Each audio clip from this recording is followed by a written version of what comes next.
The following program is brought to you by Caltech. Good evening again. I feel very loud. I hope you all enjoyed dinner. And please continue to enjoy your dessert. But at this point, I'd like to introduce our keynote speakers of the evening, Caltech President Jean-Louis Chameau and Assistant Vice President of Technology Transfer, Fred Farina.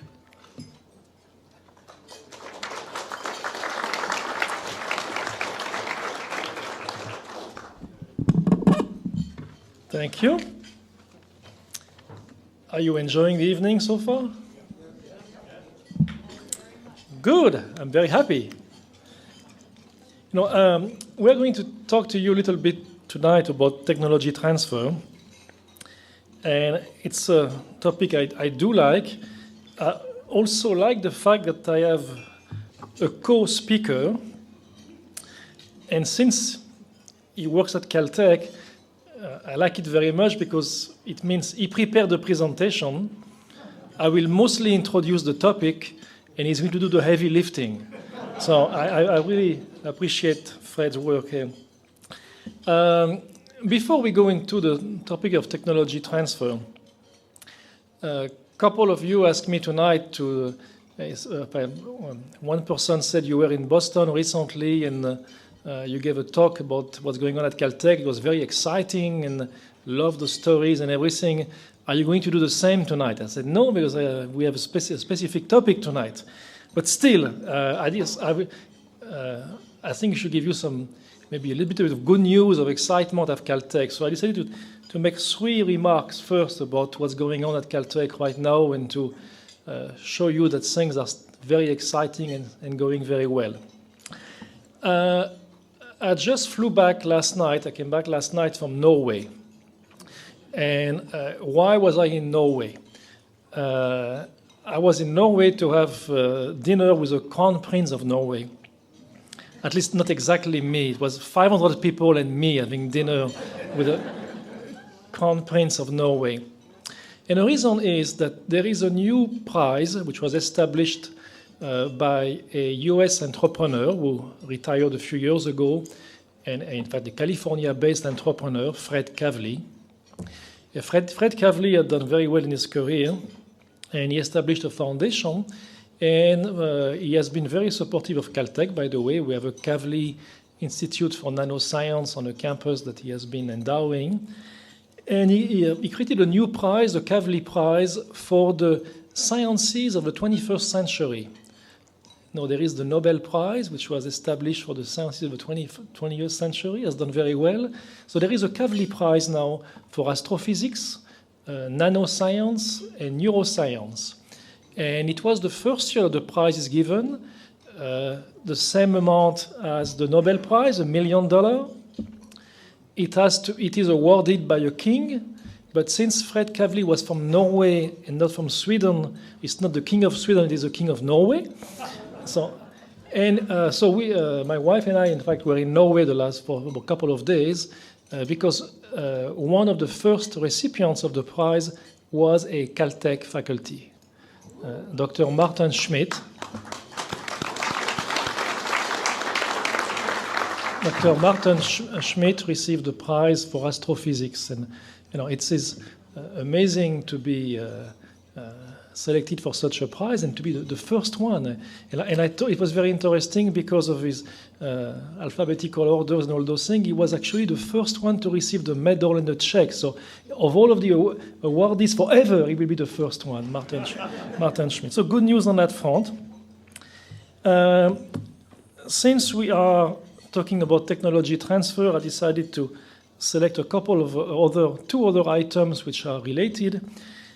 Some of you may know or may have heard in a past presentation by Dr. Maury Garib of a program in aerospace engineering and engineering.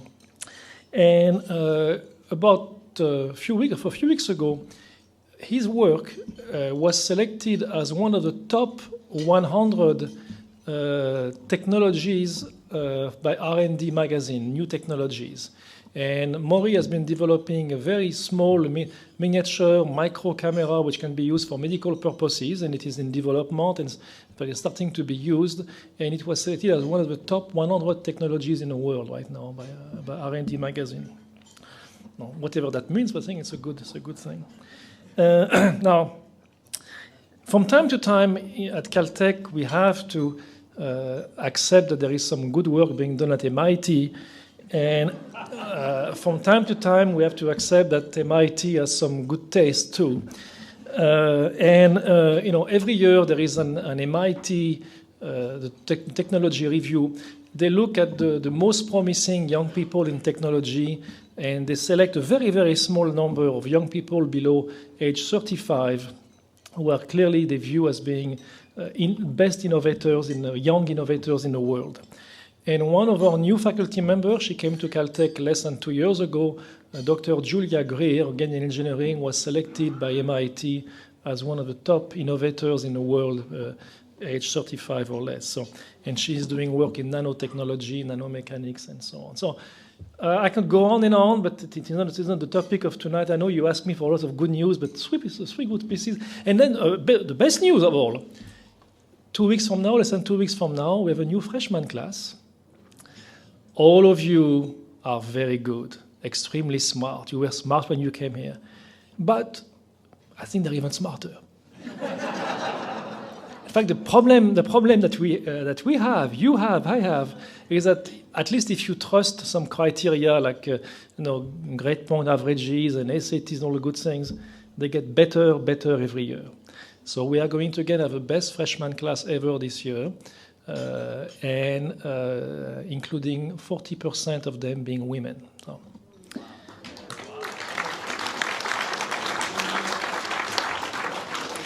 So now let's go to the topic for this evening, which is on technology transfer, and in general terms, not only technology transfer, the impact that universities have on economic development.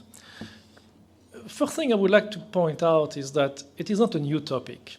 It is becoming something that universities pay attention to.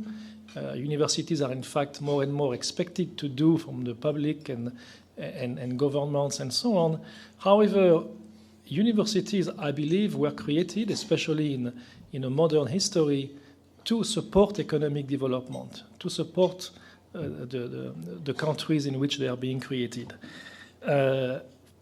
For education, the most important impact that we have, and we will continue to have on the economy of a country or the world, is because of the people we educate. So we are de facto, by our mission, we have a mission of technology transfer and economic development through the education we provide.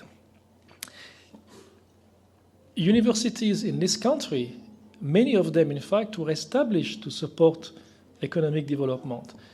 Caltech is not one of them as a private school, but land-grant universities were established with that purpose. In fact, it made a dramatic change on the economy and on the opportunities provided to young people in this country. And then in more recent times, the last 20 years, technology transfer, economic development through universities became very much more well known. But you look back even just at the World War II time frame or just past World War II, you heard of a company like Hewlett-Packard. HP was created because the Dean of Engineering at Stanford, Thurman, felt it was a good idea to give a few dollars and to give some space to two very entrepreneurial young people, Hewlett and Packard, to create a company. By the way, if I did now what Thurman did at those times, I would go to jail because people would say I'm mixing money from one side with some other public. So anyway, I couldn't do what they did at the time. It was a great success for HP and for the country. So it is, in fact, in many ways not new. It is being hyped right now. We talk a lot about it, and it's becoming expected, but I don't think it is really quite new. It's becoming more and more important, and this slide here, in a sense, is a cliche. As we become more and more of a knowledge-based economy, and as knowledge is created around universities, we expect more and more this to happen.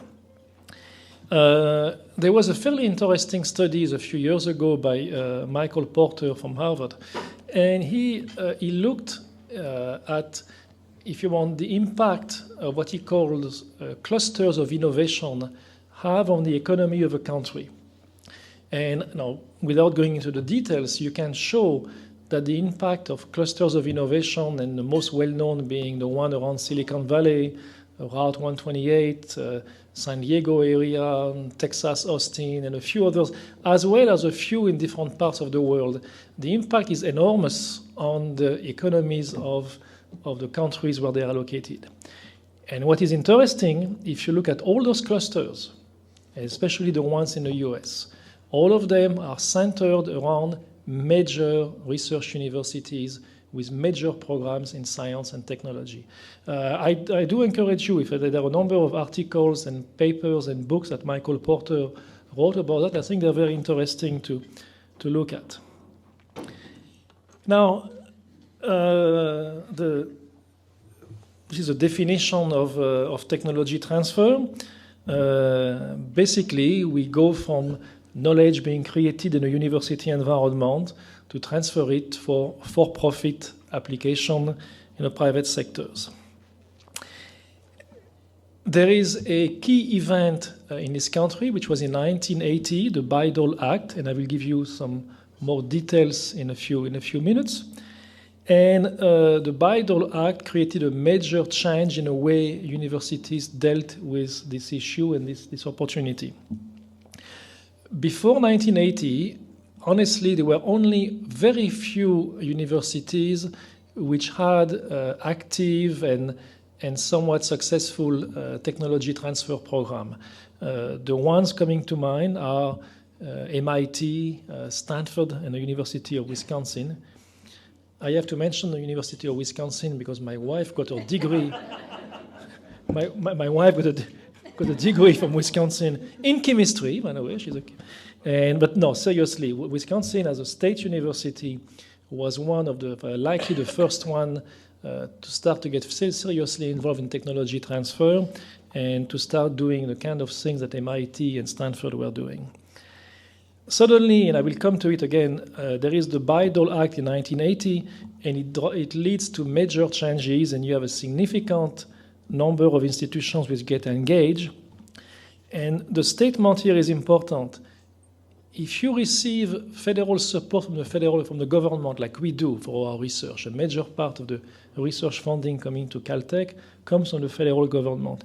You now have, after 1980, you have an obligation as a university to try to transfer it, to try to do something with it.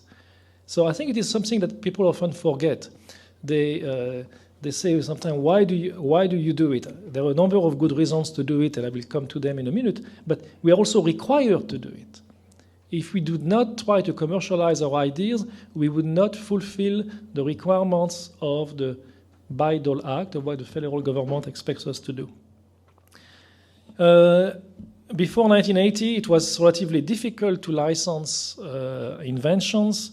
There were very, very significant differences from one federal agency to another as to what you could do with your discoveries. However, MIT is starting to show that small businesses, especially those centered around the Boston area, were having a major impact on economic growth. And the federal government also at the time likely realized that, okay, we are supporting all that research, but not much is coming out of it in terms of impacting the economic development of the country. So that led to the Bayh-Dole Act of 1980. And it has a few important features. One of them is that when you do work supported by the federal government, the university or the nonprofit, sometimes small businesses, do retain the ownership of the inventions. Every time our faculty members, and you heard from Richard this afternoon, you will hear from Mark Davis tomorrow, when they do work and they have a discovery, the university can retain the rights to the invention, which means we can patent it. We can file for discoveries and patent the invention. Now, it there are two requirements associated with the Act. One I mentioned already, that we are now, because of that, expected to do something with it. We are expected to participate in commercialization to make it possible for those discoveries to have an impact on society. And a very important requirement, which I think is a very fair one, if you want, the government gets a paid-up license. I mean, if the work is going to be used for the good of the country, universities don't get any financial benefit from it. In the same way, also, if the discovery is going to be continue to be used in research applications at Caltech or other places, there is no cost associated with that. So it is really I think it is a fair way to approach it. An important part of the Act too, which I think was a very smart one, it is not imposing it on the universities, but there is a significant preference to small businesses. So we are expected to license our technologies, but it's okay to license it to Intel or to license it to Ford or anybody else. However, there is a preference if you try to create new businesses, startup companies. Now, and then, obviously, there is a potential benefit to the school because you can share in the income that is being created by the commercialization. However, there is an implication of that, is that any income you make must be in some way reinvested in a research enterprise. Somebody, and I'm going to mention your questions, I was asked earlier, can you use the income to build new houses for students? The answer is no, okay? Because I would go to jail, which is, I don't want to, and you don't want that either to happen. So you have to reinvest any income, any net income you make for those activities into the research enterprise. And the research enterprise, for instance, for us, it means reinvesting in new laboratories.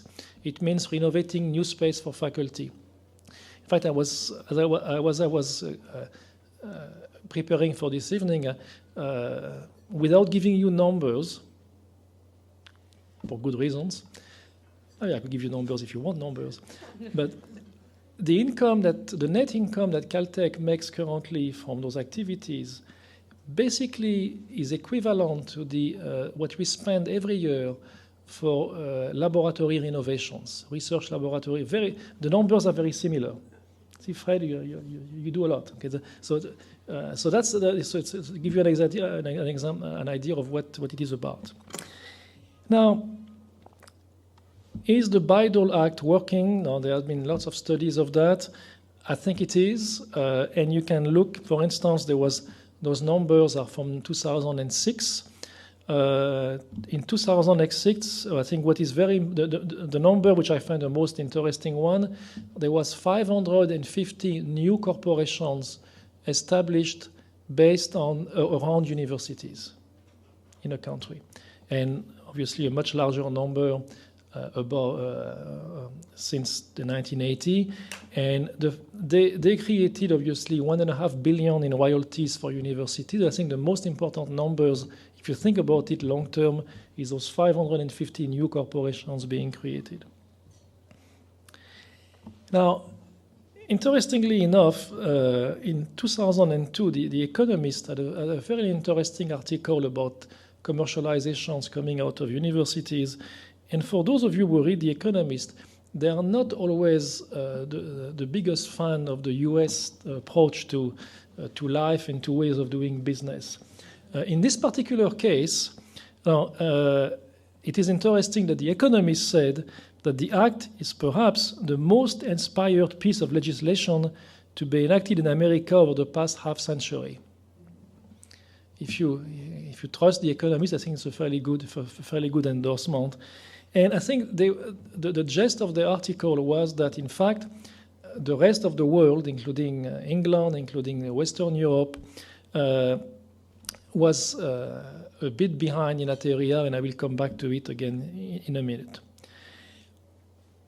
Why do we do, as Caltech, and why other universities do technology transfer nowadays? First, as I said earlier, we are expected to do it. And sometimes people forget that when they argue sometimes against it. We are expected to do it. There is an act in this country, the Bayh-Dole Act, which tells to us if you receive federal funding, you are expected to do your best. At least you need to have a good effort at commercializing your ideas. I think the most important reason to do it is for the public benefit. And again, you can refer to studies like the one done by Michael Porter or others. It has significant impact on economic development, new jobs, and ultimately improving quality of life. Those numbers are sometimes very difficult to if you want to assess. There are also people who argue one way or another. But there has been a number of studies in the last 10 years which shows that about 50% of what you can qualify as innovation, 50% of increase in productivity in this country is coming directly from work done at universities and brought to the commercial world, brought to industry through the university program. So I think it is very, very significant for the economy of a country like that of the US. Now, from the university standpoint, I think there is also some very significant pluses in terms of faculty development and recruitment and retention. I think it is a good experience for faculty who have a strong interest in science, in engineering and technology, to have the experience of working with the commercial world, to have a relationship to industry, and to help into the creation of a new business.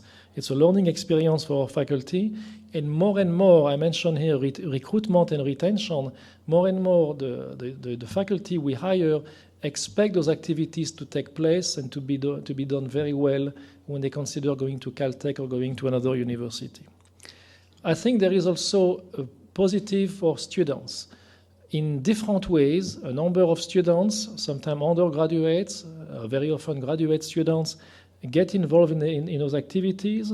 It gives them a different perspective. It shows them a relationship between the science and the application of science. It's part of, I view it, of their learning experience. So I think it's very, very, very positive too for the students. Obviously, all kinds of issues can come into the picture. You want to avoid conflicts of interest. You don't want to have a student wondering what is most important. Is it to work on a PhD thesis or to work on that new startup being created? I think you have to handle those things very carefully, but I think it can be a very, very good experience for the student. I do believe that it has become, like it or not, a major part of the reputation of a university and of the public expectations have for universities. And a university like Caltech, which is at a leading edge in science and technology, I think has to be at a leading edge in terms of showing that the work we do can have some significant impact. Now, finally, we have to pay the bills too. The generation of income can become significant, and I think we pay attention to it too. But honestly, it is not the main driver. So I think those are very good reasons to do this. Now, the US has been significantly ahead of the rest of the world in that area since World War II, and especially over the past 25, 30 years since the creation of the Bayh-Dole Act. There is still some significant, sometimes cultural issues in other countries, including Western Europe especially, in terms of separation of church and state between academia and the real world. And I don't tell you where the church is and the state is, but I think there is some cultural issues. However, it is changing very, very rapidly.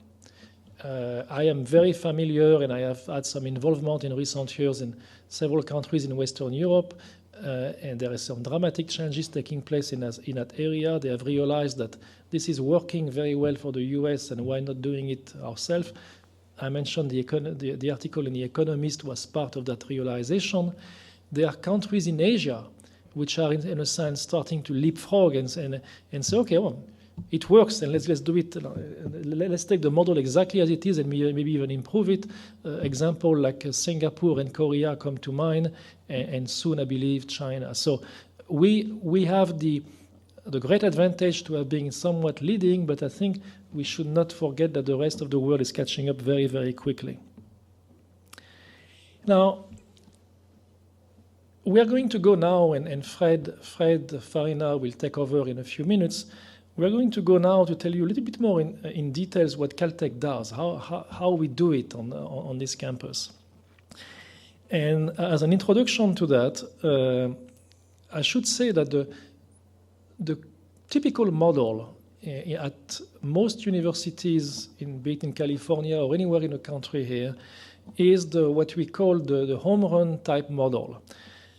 And by this, I mean that technology transfer offices try to find a home run.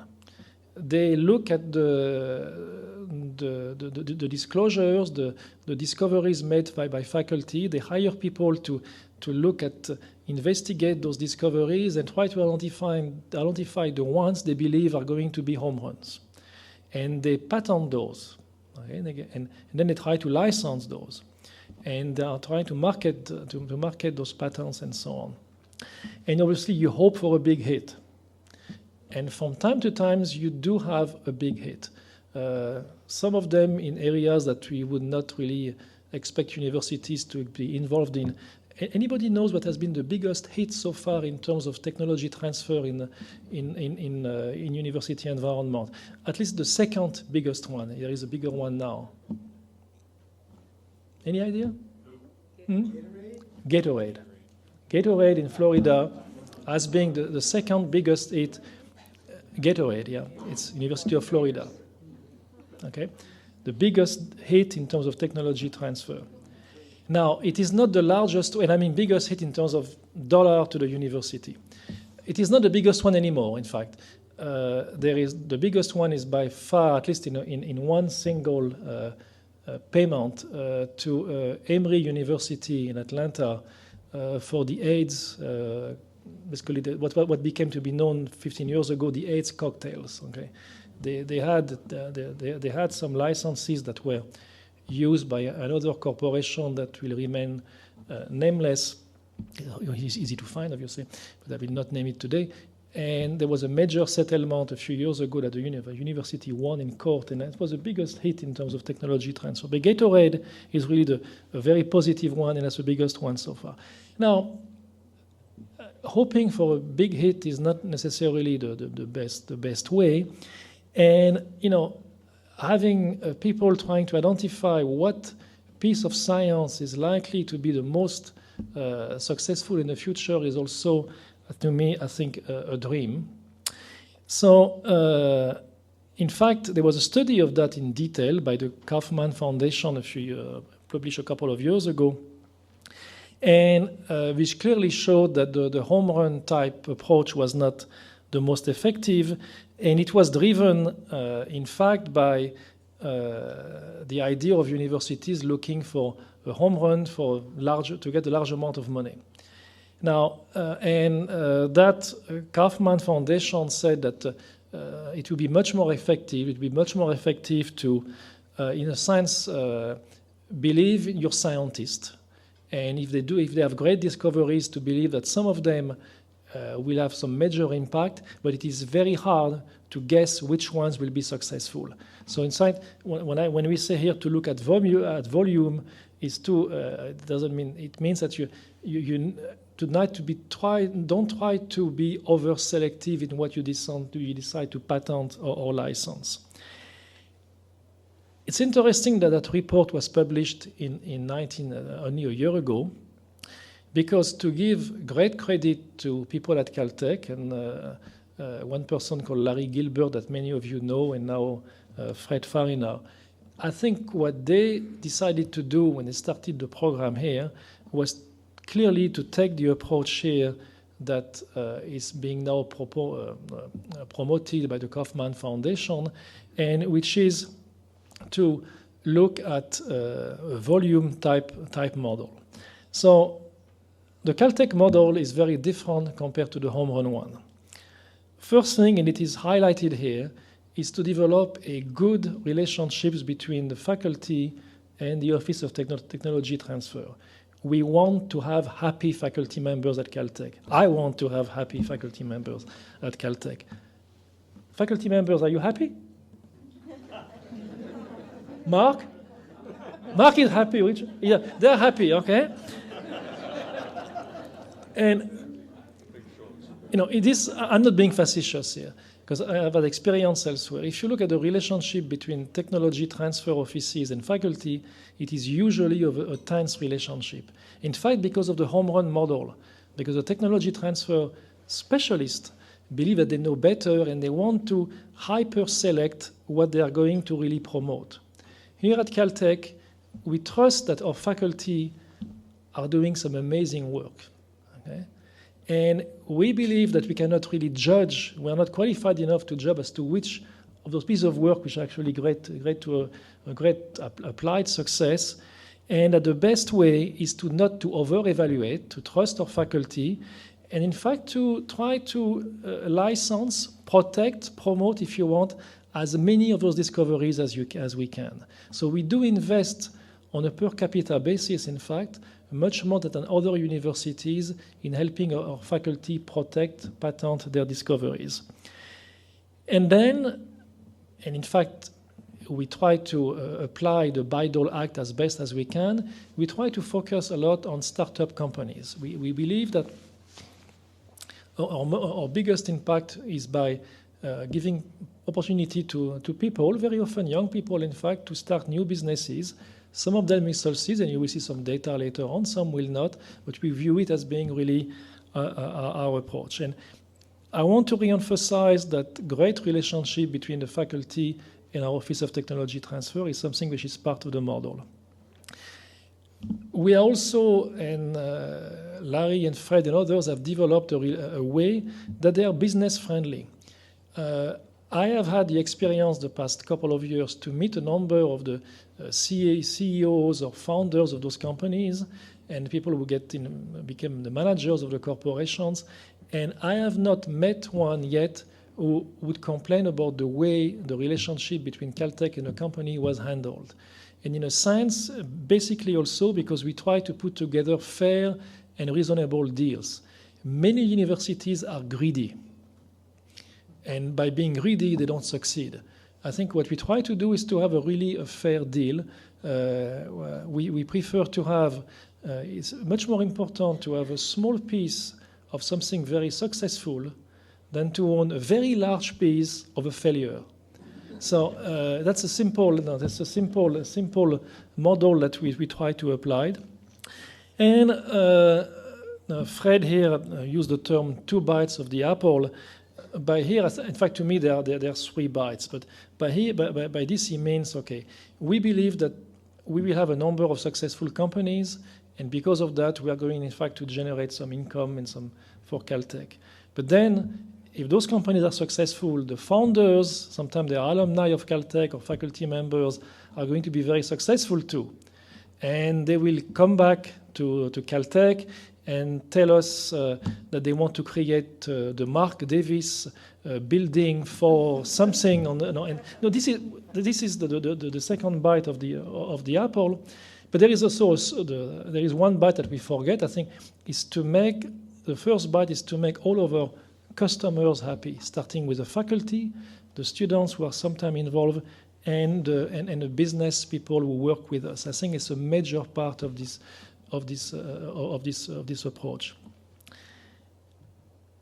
Now, our model seems to work. And again, I'm citing the Kaufman Foundation because they have done a very, very interesting work in recent years to analyze all those programs. And in a recent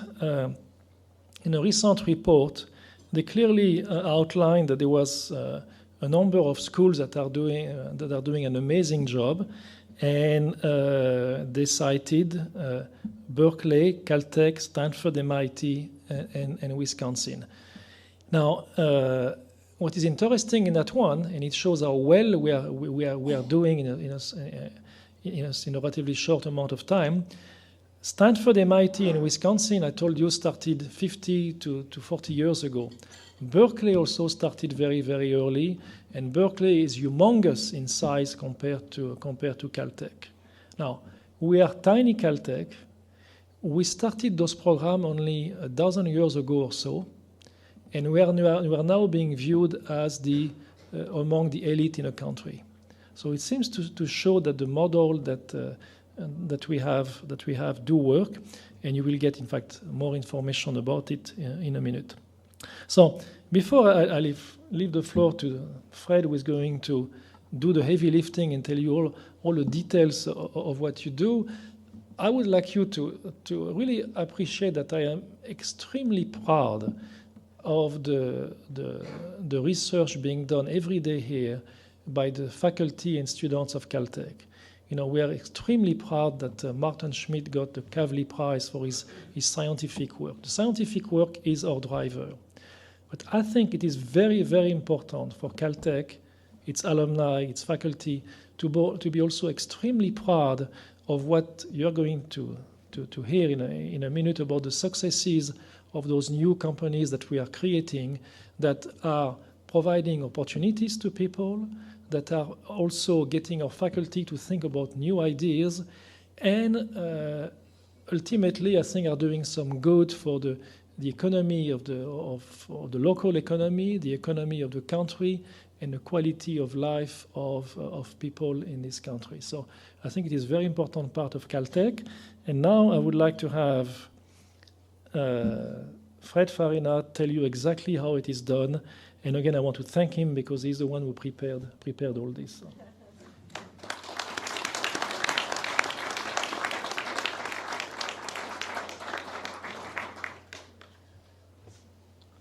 Thank you, Jean-Loup.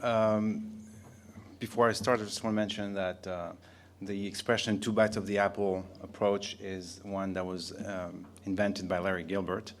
But now we're going to update it to 3 bites of the apple approach and credit the one more bite to Jean-Loup.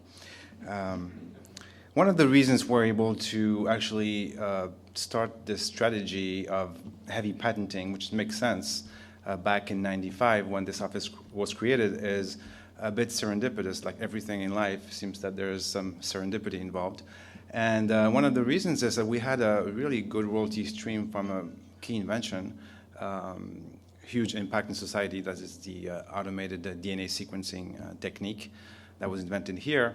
And at the time, the administration didn't really care about tech transfer much, and it was very new, and they just did it to please a few faculty and students. And so the budgets involved with sound okay? With tech transfer were not really looked at. So there was one big account where the royalty money was coming, and you could spend out of that account salaries, hire people. I mean, that was the Wild West at the time. And so Larry was thinking that it would be a good idea to, first of all, to rein in the faculty, to show them that we trust them, that we care about their work, to start patenting more liberally than many other universities. So we're able to do that, and it has worked so well that now it's become one of our staple and recognized now by the world and the press, and you'll see some articles later on. I'm not going to go into some of the details that you heard this morning, of course, so we're going to repeat that, but since I think most of you were at the presentation this morning, I'm going to cover some other ground. So, as you heard before, the office was created in 1995, and mostly in response to the students. There's a story that we like to tell. At the time, one of the faculty members, John Baldischwiller, was entrepreneurial, wanted to have a course on entrepreneurship, and went to the provost at the time, and the provost said, "Why do you want to do that? Nobody will attend." And he said, "Well, let me do it nonetheless." And he did it, and it was the most oversubscribed class ever at Caltech. So they realized that there was really a need for that kind of activity. It's really when OTT was created, and really that was catalyzed the entrepreneurial boom at Caltech. And of course, as was mentioned this morning, companies were created out of this wonderful institution prior to that, but there was really no strategic program in place like other universities have, like Stanford, MIT. And that's what started again in '95. And very rapidly, we rose up to the top of this field, and I'm really proud of it. And the administration has been very supportive, and especially this new administration, Jean-Loup, and we appreciate that very much. Oops. Very briefly, for those of you who weren't here this morning, this is the process that we go through. Scientists invent in research labs. If you have good relationships with them, they trust the office, and they're going to disclose inventions to your office. And that is the basis of our business, the starting point of the business. If you don't have good relationships, they're not going to disclose. So you have nothing to work with. And when the office was created in '95, the rate of invention disclosures was roughly 60 disclosures per year. And now we are in 2008, we are close to 200 disclosures. So in a short time, it's gone out very rapidly. And we think that mostly we get all the inventions that are made at Caltech that are significant. The way you do that is not by forcing people to disclose, by showing them that the law says, in the Bayh-Dole Act, that you have to disclose inventions, is by creating these relationships. And we've been really good at that.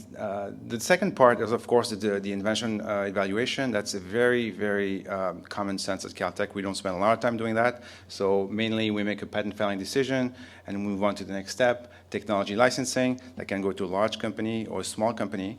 This is, as I said earlier, a nonlinear process, and inventions can be licensed at any point at the disclosure level, the patent application pending level, the issued application level.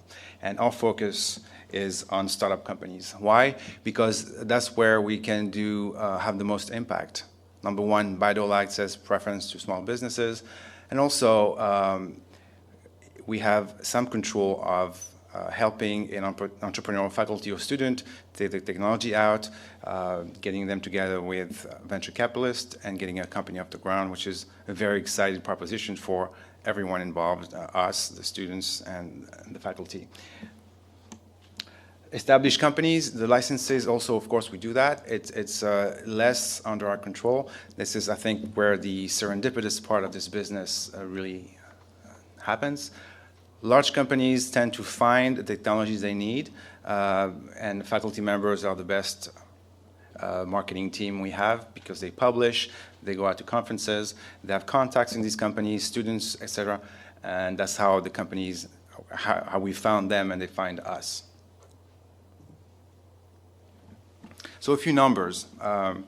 Our rate now of invention disclosures is 150 to 200 a year, which we'll see in a few slides later that we do really well at receiving disclosures if you compare it to the number of faculty we have and the amount of research funding we have at Caltech.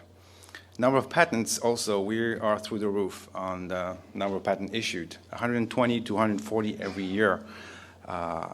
We're really tiny, and I'll show you again a few articles that show us at the top of the LA region and the number of patents issued, okay, ahead of Northrop Grumman, giant of the aerospace.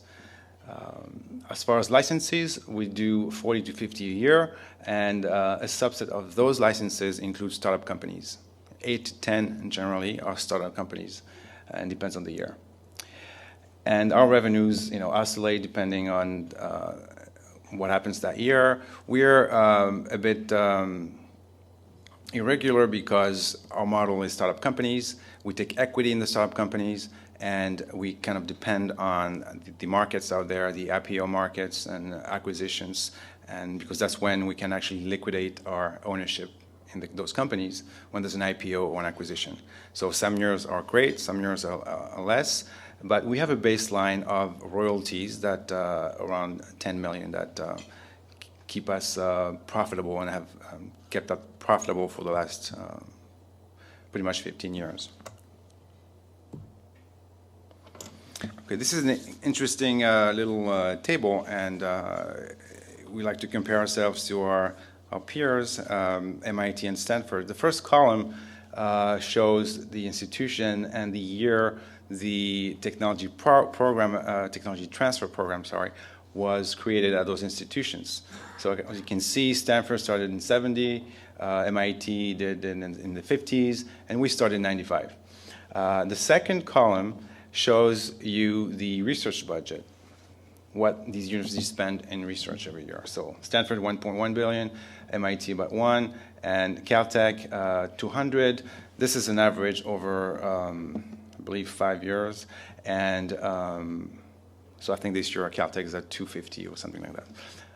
In any case, these are average numbers. The invention disclosure rates you have in the third column, and then the fourth one, which is an interesting number, I think, is the basically how much it costs these universities to get one invention disclosure. So at Caltech, we only have to spend 1.2 million to get an invention, and MIT has to spend 2 million, and Stanford almost 3 million. So what does that mean? Well, I think it really means that we are probably not only better and scientifically, but we'll pass that. We are really good at creating this influx of invention disclosure in the Office of Tech Transfer.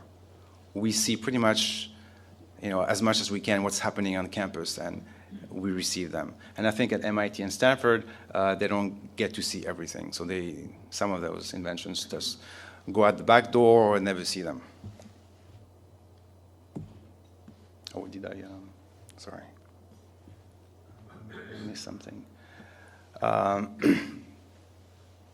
Patents issued, again, we are really near the top. We're always number 1 or 2 with MIT in the sheer number of patents issued every year. We're ahead of Stanford. It's surprising, but that's how it is. And again, we're much smaller than MIT in every way you can think about. The only university system that's ahead of everyone is the UC system, which is 10 campuses, each of which is much bigger than ours, so not really comparable.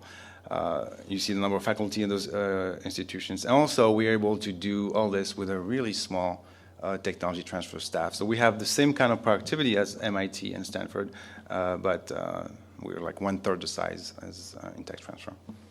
And that's the reason is, of course, we think that we hire really good people. Most of us are Caltech alumni, but our model actually allows us to be very entrepreneurial, to the point, not waste time, busy time in things that really don't generate any positive outcome.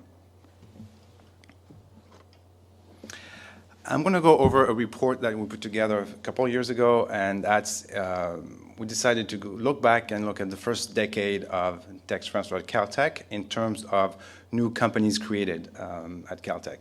So I'm putting down the definition here of what we call a startup because we decided to be a bit more restrictive than most universities. So if you go to another place, another university, and you say, how many startups did you do? They will count startups that, as startups, any license to IP from the university that was into a new company.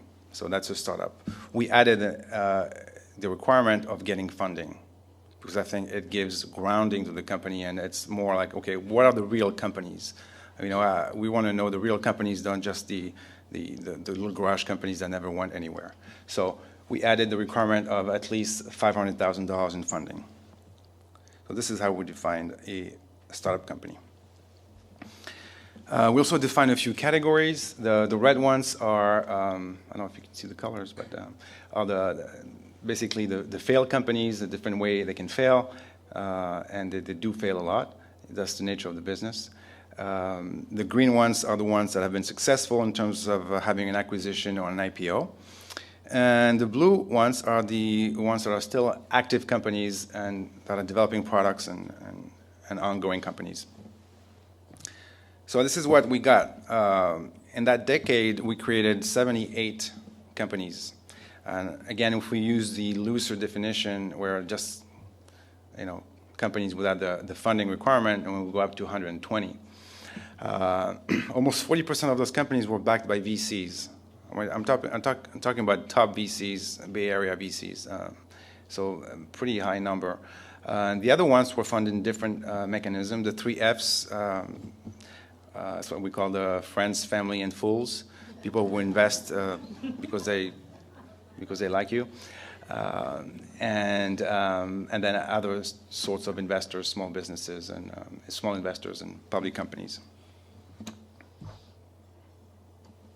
So these are the results, and I think it's fairly impressive. 23% of those companies failed. You would expect at least probably the double to fail because the startup business is a very difficult one. 22% had actually successes in terms of IPOs or acquisition with a positive return to Caltech in a lot of ways, including financial.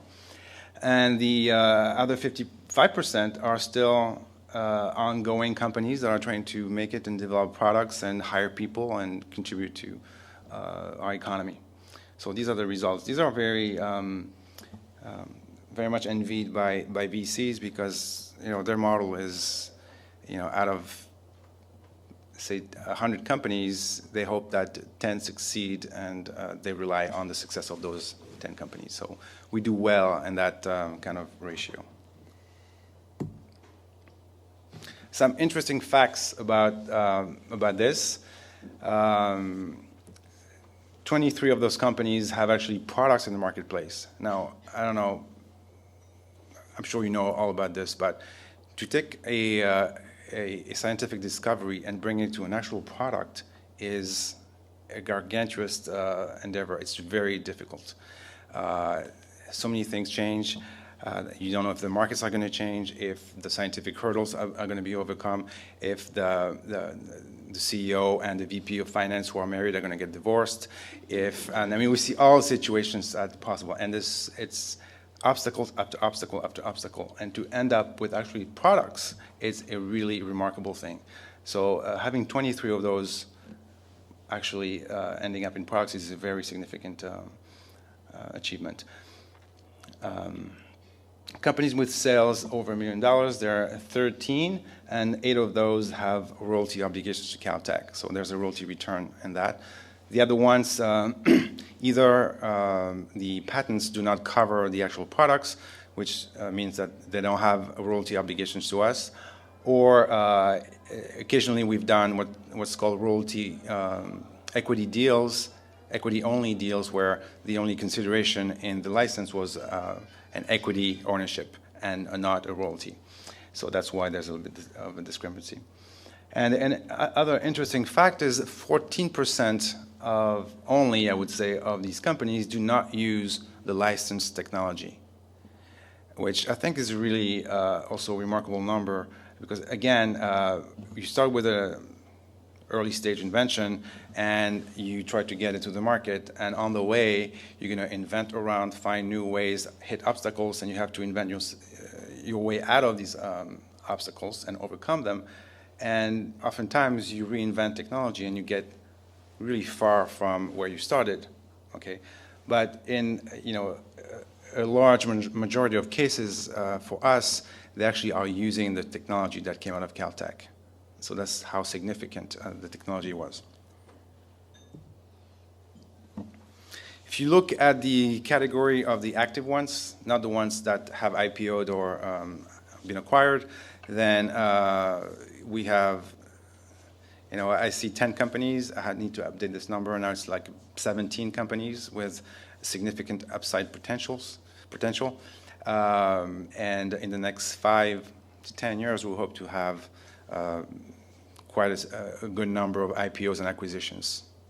The engine of starting these companies is now running full force, and it takes time.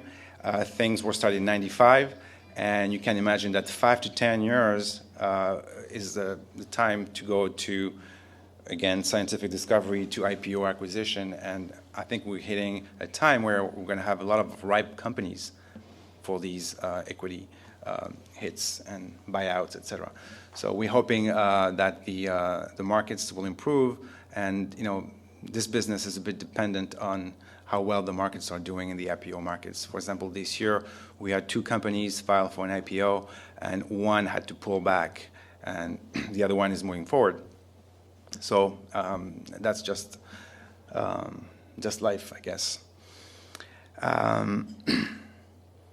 Only 16% of these companies have left California, interesting, and something like 50% have stayed in the area. No, here I say Pasadena, but it's the greater Pasadena, like, you know, really greater Pasadena.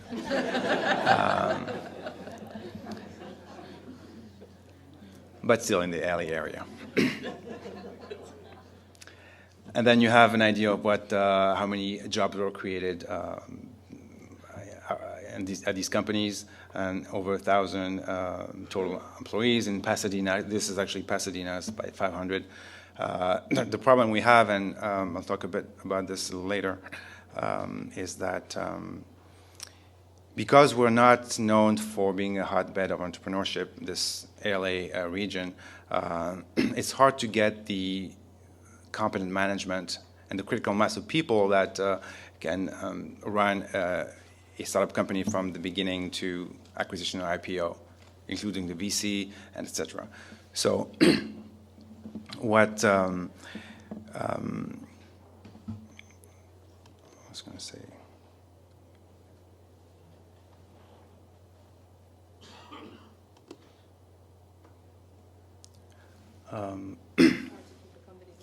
Yeah. So what we do is we try to generate an influx of people in this area to keep those expert people in the startup area to stay here. So what happens is that oftentimes the companies start here because at first you really need the technology focus and be close to the university and the faculty member and the students. So what happens after 2 or 3 years when the company needs to move on to the next step, where maybe they need a CEO to take it to the next step, well, they oftentimes move out of Pasadena and go north, south, or east to the East Coast. So we're trying to work hard on that, but it's not easy. These are some of the logos of the companies that were created, and including Motorola. No, I'm just kidding. It was an acquisition of a company called Clinical Microsensors that was acquired by Motorola Life Sciences and was a very big success for Caltech and the actual entrepreneurs.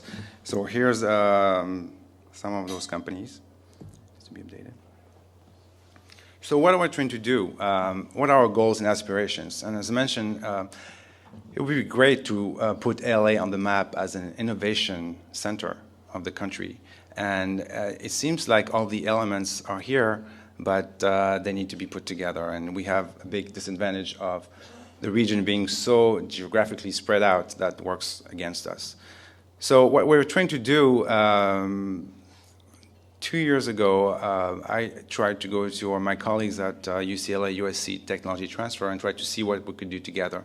We had been doing what we call investor forums at Caltech for regularly for the last 10 years, I would say, where we invite VCs from the Bay Area and San Diego and Boston to come and see our technologies. So we would have this half a day kind of session where we have 5, 6 faculty members present their technologies to a bunch of VCs, and then in the hope to create connections. And so we had been doing this regularly. So I was thinking, if we include UCLA and USC, maybe we could get a critical mass of inventions, presentations that would attract even more people. So we did that for the first time last year, and it was a success. So we're continuing. We have an event that will be in November where we have 4 presentations from each school, UCLA, USC, and Caltech, to VCs from all over the country. The idea is to make it a must-attend event for the VC community in Southern California, and we are on our way. The other aspect of that, the long-term goal is we want to create this tech cluster in this area so that we can actually easily transfer our technologies without all the efforts we put in now. Now, the difficulty is everybody's been trying to copy what's been happening in in the Bay Area and San Diego, Boston, and other areas. But every city, every state, every country wants their tech cluster. But obviously, it's not very easy to do. So we want to inspire ourselves from it, but we have to be different because we're a different region. So what are the elements of a technology cluster? That's pretty obvious stuff, but the first part is first-class academic research, and all these have that in common, so I think it's a necessary component, and we have that, of course. We also need experienced entrepreneur and management. That's what sort of lacking, at least the connection to those people is lacking, and being able to attract them, and we have a lot of issues doing that. Real estate is high, traffic is bad, smog is bad, schools for kids, all that. Although the issues work against us, but we need to do a better job at selling the region as a great place to be. And we've been working actually with the city of LA and trying to see how they could help in changing the image of Los Angeles, not just Hollywood entertainment, but other things. And try to sell the other things that LA does. We do a lot of things great. We have invented email, laser. We have a great aerospace. The aerospace industry was created here. We have a lot of other things happening in LA, and we need to sell that more. And of course, we have great institutions, Caltech being one of them, and UCLA is a great research center. USC, they have med schools, they have hospitals. So we have really great potential here. The other thing is access to capital. That's very important. You need that to create these businesses. And what they have also, they're geographically contained. So that's the problem, that we don't have that. And the other thing is to have great networks to connect all the pieces of this equation. And we are on our way here. So let's look at these and see how we match up in this area. So of course, first-class academic research, I think that's not an issue. We have that. You can assume that's true. The experienced entrepreneurial management, I think it's there in LA. There's a lot of small businesses. The LA economy is really strong in small and medium-sized businesses. And so it is here. We just need to connect it. Of course, we need to import more people from the other regions that are actually entrepreneurs and professionals in the startup business. And it's management, it's lawyers, it's bankers who understand startups, it's accountants, it's all that group of people that we need. The access to venture capital, it's getting better. It's not there yet. Most of the VCs we deal with are Bay Area VCs, not so much local. And the local ones, they don't understand. And somebody asked us, why is it that you have local VCs? Why don't they invest in your technologies? Well, we don't know, but the Bay Area ones do. And it seems like the local ones are more into other types of businesses, such as entertainment, again, media stuff, not hardcore technologies that we have here.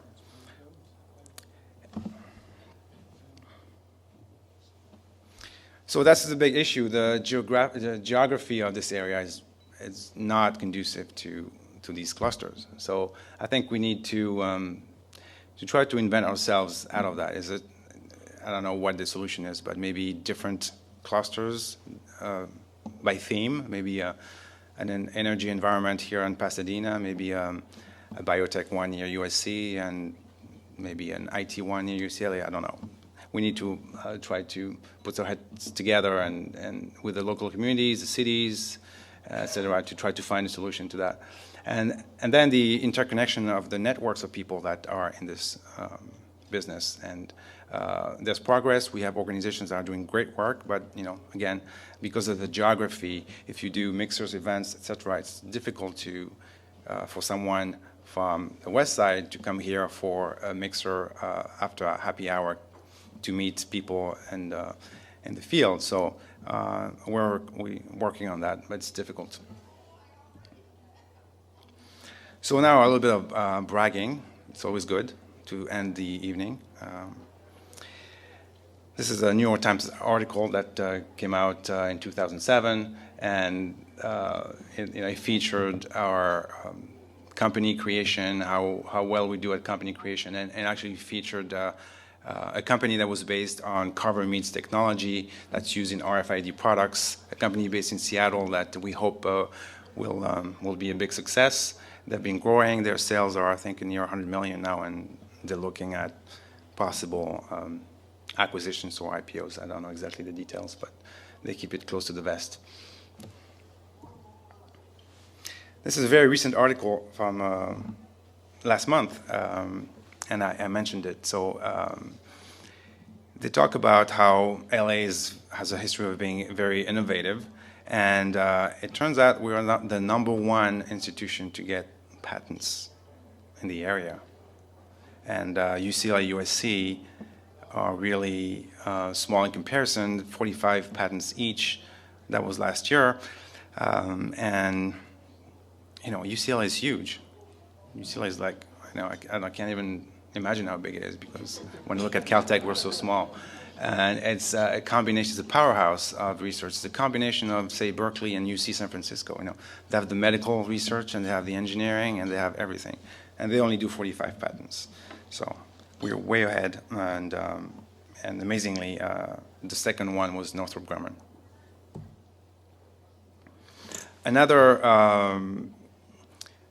little bit of bragging material, the Milken Institute came out with a ranking of how well universities do at translating biotech research to the marketplace, commercializing biotech.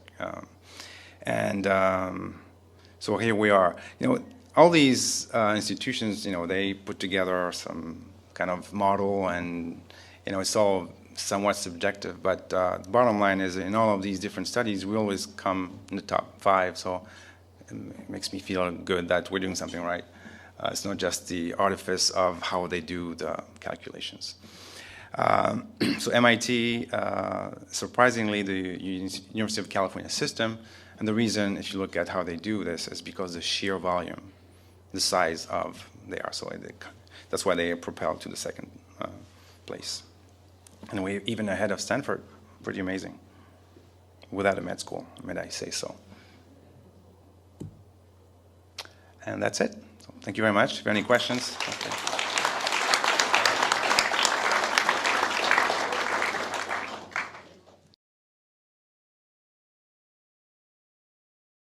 This program is brought to you by Caltech. Visit us at caltech.edu.